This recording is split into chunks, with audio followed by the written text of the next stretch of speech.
Bonjour les amis, c'est Kélérine et aujourd'hui je vais vous parler klexographie. Si vous êtes curieux et que vous avez envie d'en savoir plus, eh bien continuez à voir cette vidéo. En fait, il y a 2 semaines ou 3 semaines, j'ai passé un test dans le cadre du travail que je fais avec ma psychologue. Un test qui s'appelle le test de Rorschach. J'espère que je me trompe pas trop sur la prononciation du nom, mais il me semble que c'est ça. En fait, ce test, c'est le fameux test que vous avez sûrement déjà dû voir dans les films, dans les séries, etc. parce qu'il est souvent représenté, il est vraiment beaucoup dans l'imaginaire collectif. C'est un test avec des taches d'encre en fait que l'on présente à une personne, un patient, un client, etc.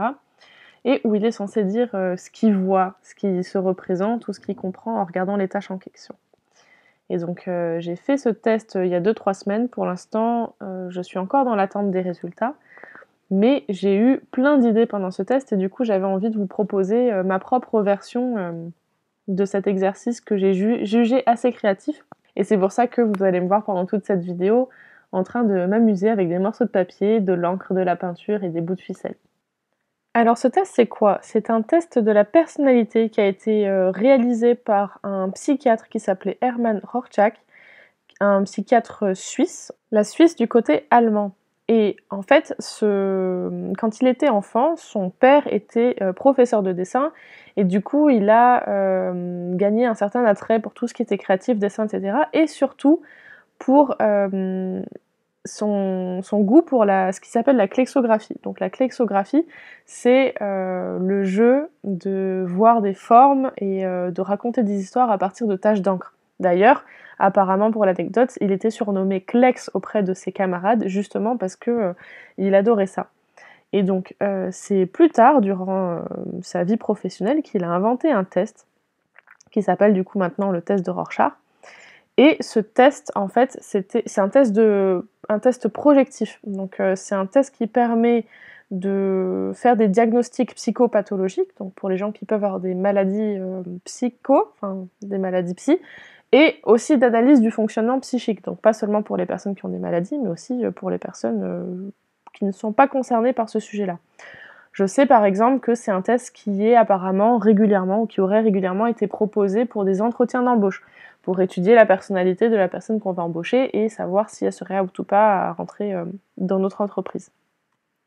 Et ce test que j'ai donc fait et dont je n'ai pas encore eu les résultats, je l'ai trouvé super intéressant. Pourquoi? Parce que, premièrement, je suis fascinée par tout ce genre de sujet.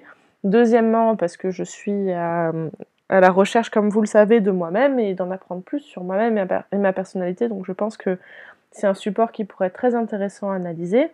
Et troisièmement, parce que c'est la raison pour laquelle je vous fais cette vidéo aujourd'hui. Pendant le test, j'ai trouvé ça absolument fascinant, toutes les formes que je pouvais voir dans les images qui m'étaient proposées, sous la forme de 10 cartons avec des taches d'encre à chaque fois, et que je me suis dit que ça serait un exercice créatif fantastique. Et comme vous le voyez, je me suis éclatée à la maison à essayer de reproduire cet exercice-là. Donc en fait, toujours dans ma vie, j'ai regardé le travail d'artistes divers, surtout des artistes un peu fantasy, fantastiques, surréalistes, et je me demandais mais comment est-ce qu'ils font pour avoir ces idées? Comment est-ce qu'ils font pour créer des êtres avec des formes si étranges, etc. Et je trouvais cela fascinant. Donc, bien évidemment, j'avais quelques idées, quelques pistes, mais quand même, je me demandais comment ils faisaient pour toujours être aussi créatifs et voir autant de motifs dans des formes bizarres.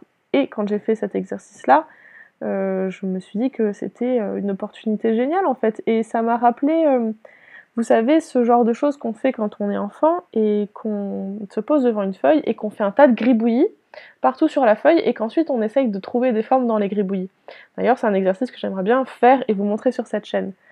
Mais du coup, j'avais l'impression que c'était un petit peu la même chose parce que finalement, vous voyez, je suis en train de faire n'importe quoi sur mon papier. J'ai utilisé de l'encre noire, de l'encre dorée et des peintures de couleurs. J'ai pris une palette assez réduite de couleurs que j'aimais bien et je me suis amusée comme une petite folle.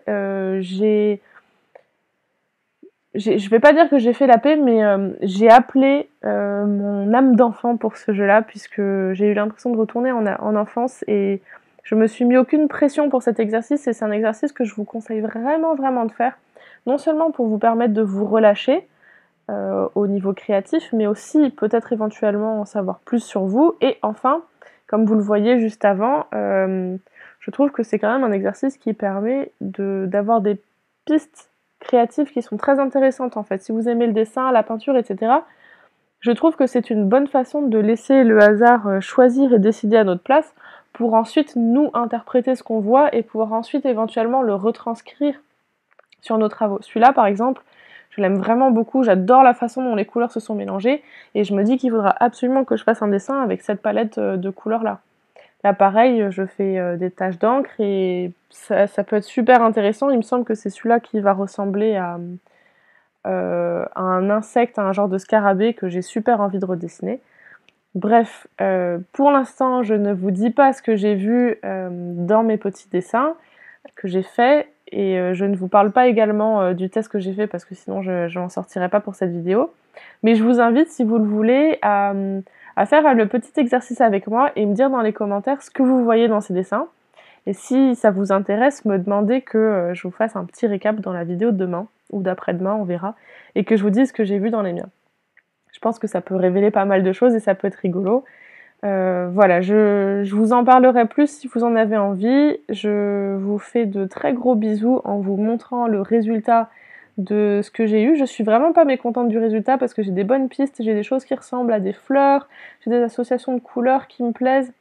Enfin, il y en a forcément qui me plaisent plus que d'autres, mais le but c'est de jouer, de se retrouver avec son âme d'enfant et juste d'expérimenter, d'en faire autant qu'on a besoin, autant qu'on en a envie. Et c'est vraiment quelque chose de très libérateur.